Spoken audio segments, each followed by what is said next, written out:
Good evening. Just to let you know that this session will be recorded. Good evening, ladies and gentlemen. Welcome to today's panel discussion in relation to child abuse. I am your host, Miss Anne-Marie Park. Our guests are Mrs. Tori Williams, who is a parent of 3 children, and Mr. Mike McTaggart, who is a parent of 2 children. Our special invited guest is Miss Maloney Barrett from the Office of the Children Advocate. I am delighted to have you all with me here this evening to discuss this vital topic, parental awareness. Do children have rights, and why is it important for parents to protect their children from abuse and neglect? My first question is to Mr. McTaggart. Mr. McTaggart, can you open your mic for me, please?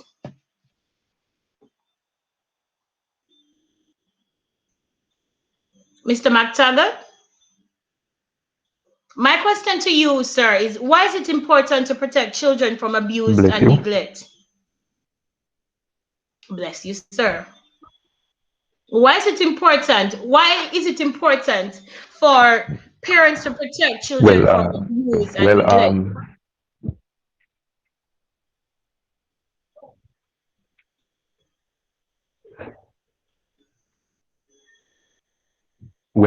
it's important for parents to protect their children from abuse and neglect.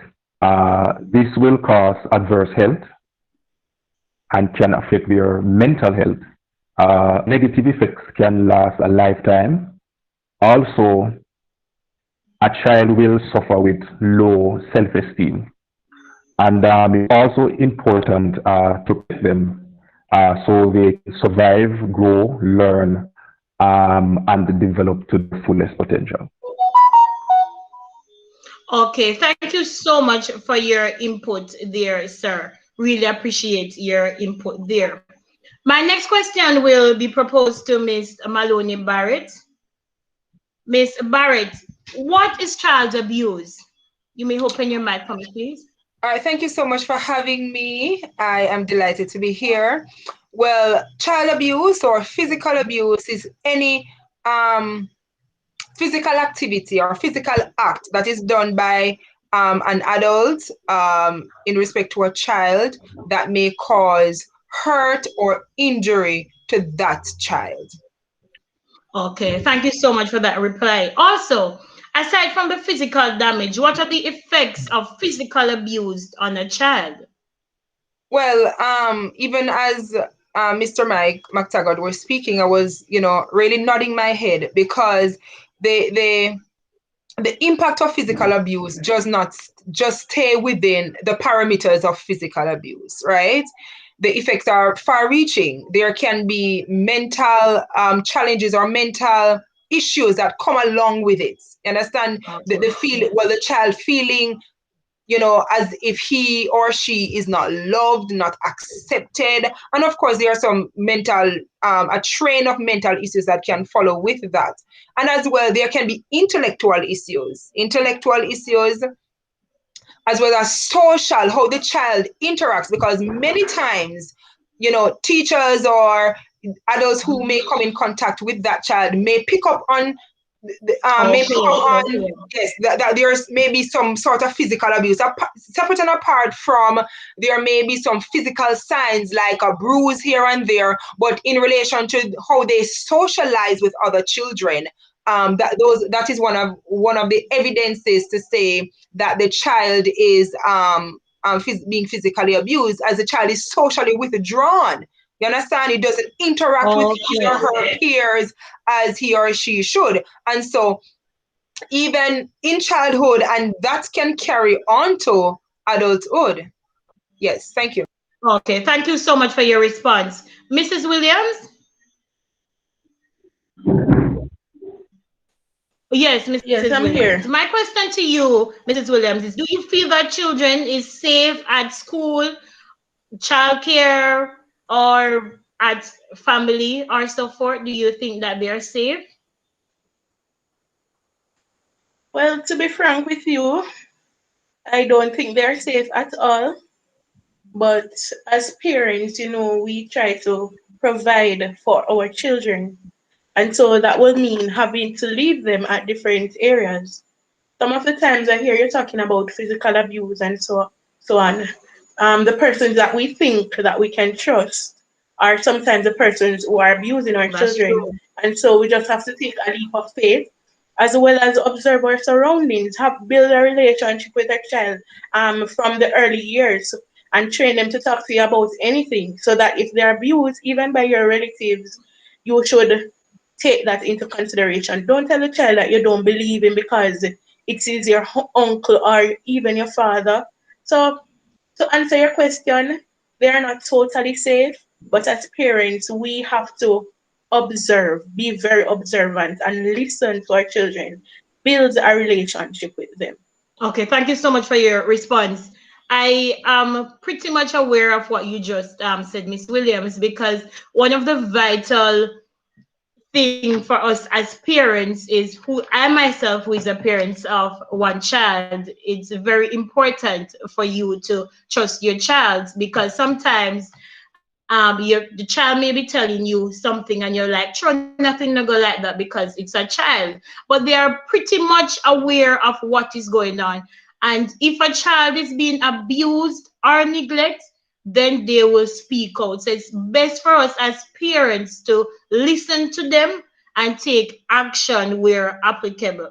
Okay, Miss Maloney Barrett, my next question to you because you're an expert in this field and I'm positively sure that you're faced with these circumstances probably on a daily basis On a or daily so forth. basis. Right. What factor contribute to a child's developing traumatic stress reactions after physical abuse? Well, it's very common for children to develop traumatic stress disorder because, I mean, as I said before, that, the child is well, the child is affected mentally. So physical abuse is not Mhm. just physical abuse, right? The mental aspect is tied into that as well.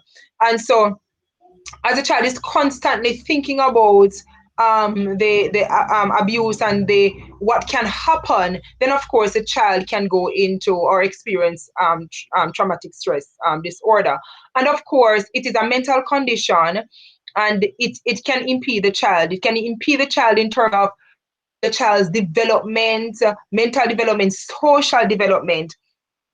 And so the extent to which the child experienced traumatic stress disorder is Yes. dependent on the level of abuse. So the greater the abuse, right, then the more the child will be diagnosed with traumatic stress disorder.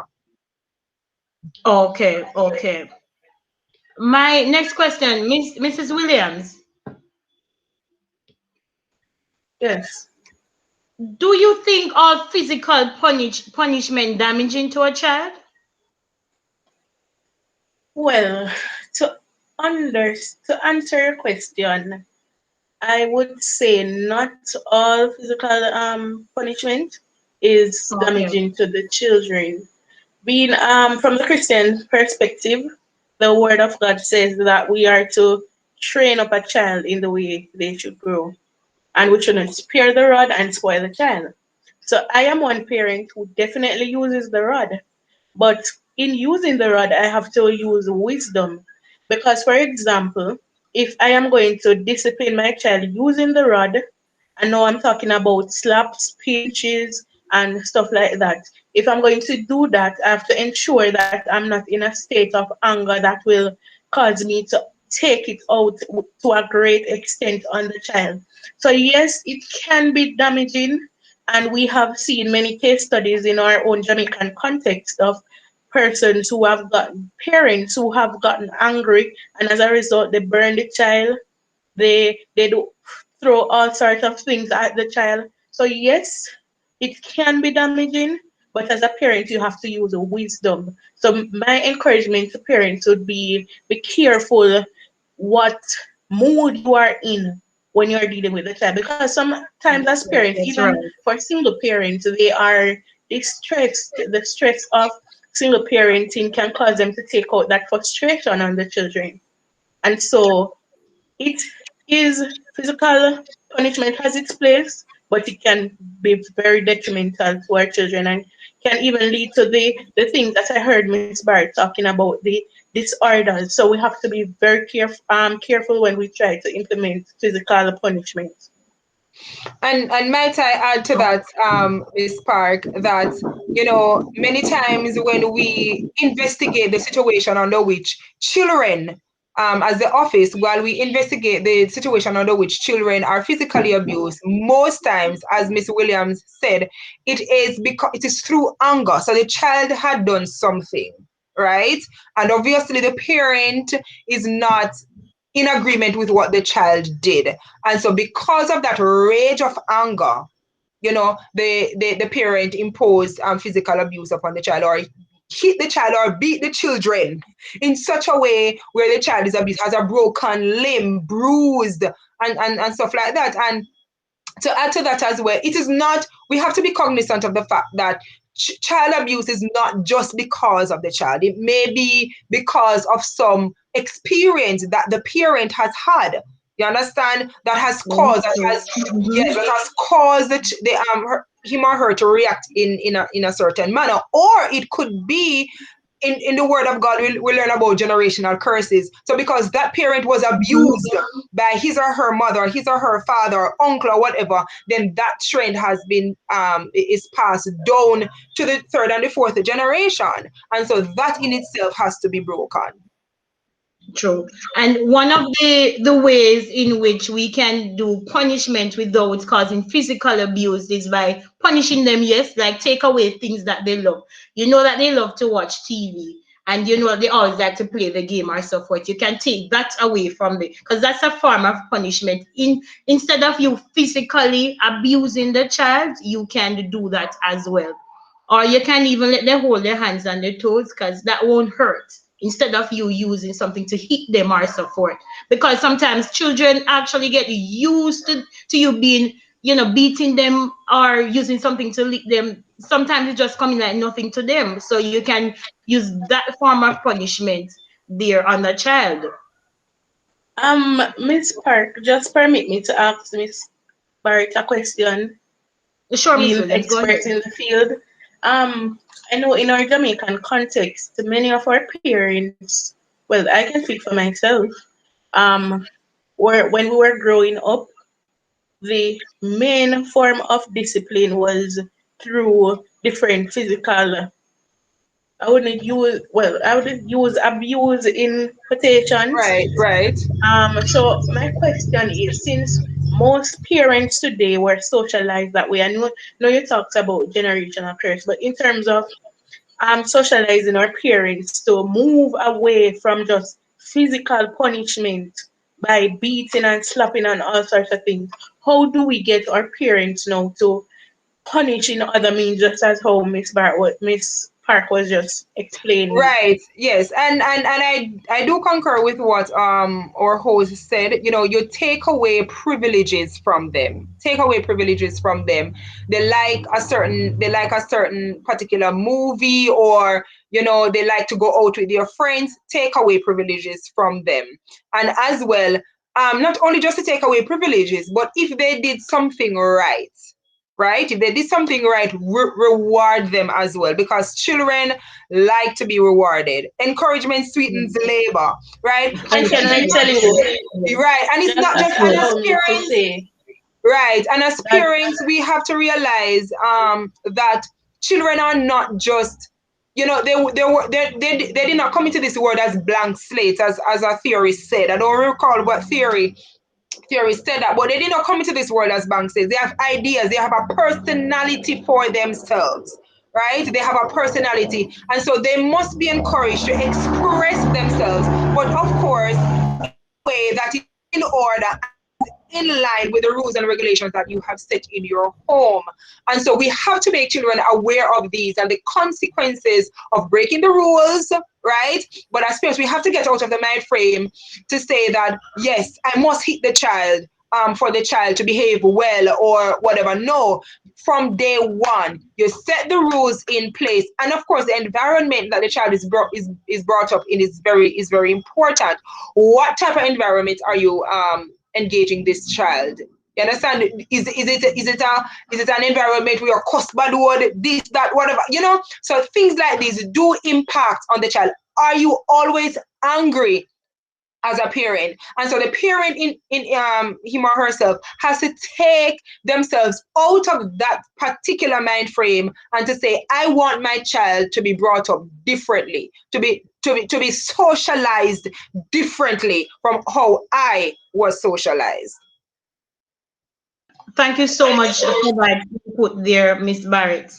My final question to you, Miss Barrett, is what are the long-term consequences of abuse? Right, we alluded to that earlier, and of course, depression, especially for younger girls who are being abused, eating disorders, anorexia nervosa, bulimia nervosa are two common eating disorders that especially teenage girls may be faced with. Right, anxiety, stress. We talked about stress traumatic disorder earlier, and of course the chances of that impacting how they socialize with other persons. And of course, there is the onset of suicidal thoughts, right? And we cannot Mhm. ignore that children would rather die if they are being abused than live. Because if this is what living is about, they do not want to experience living any longer.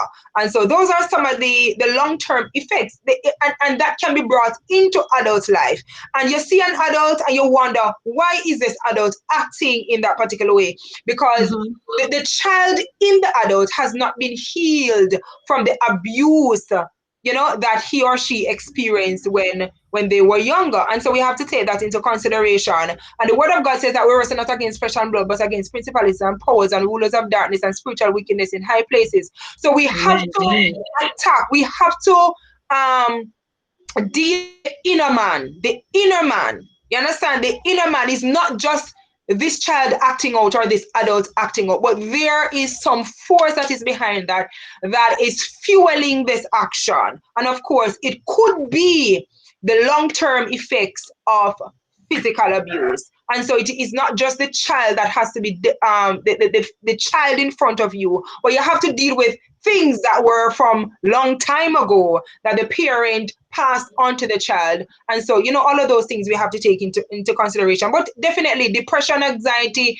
eating disorders, suicidal thoughts, that are some of the long-term effects of physical abuse. Oh, thank you so much for that input, Miss Barrett.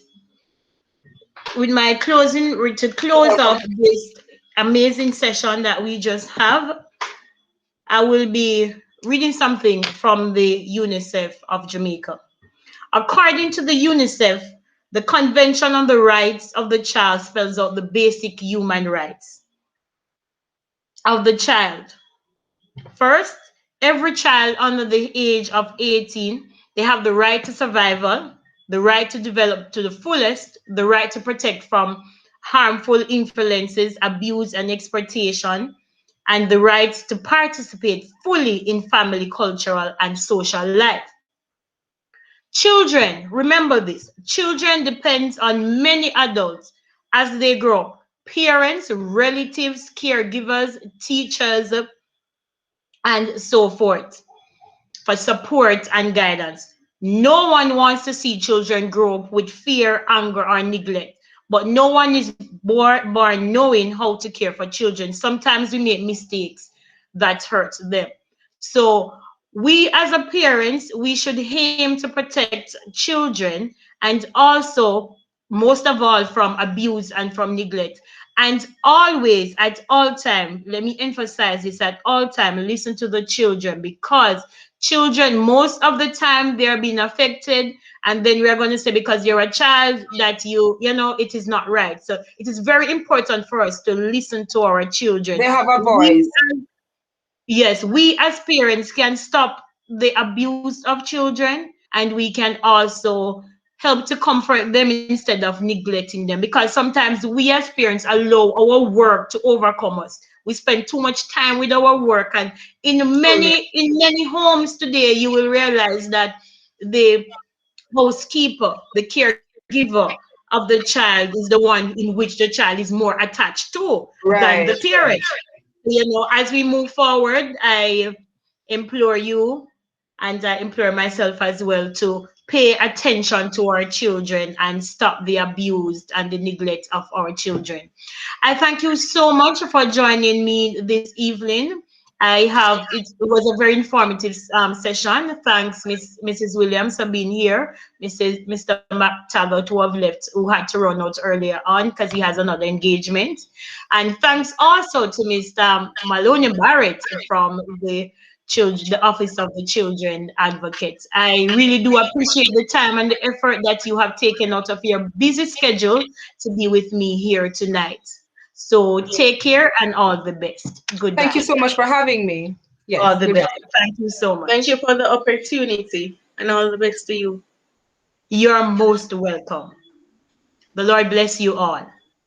Bless Blessings. you too.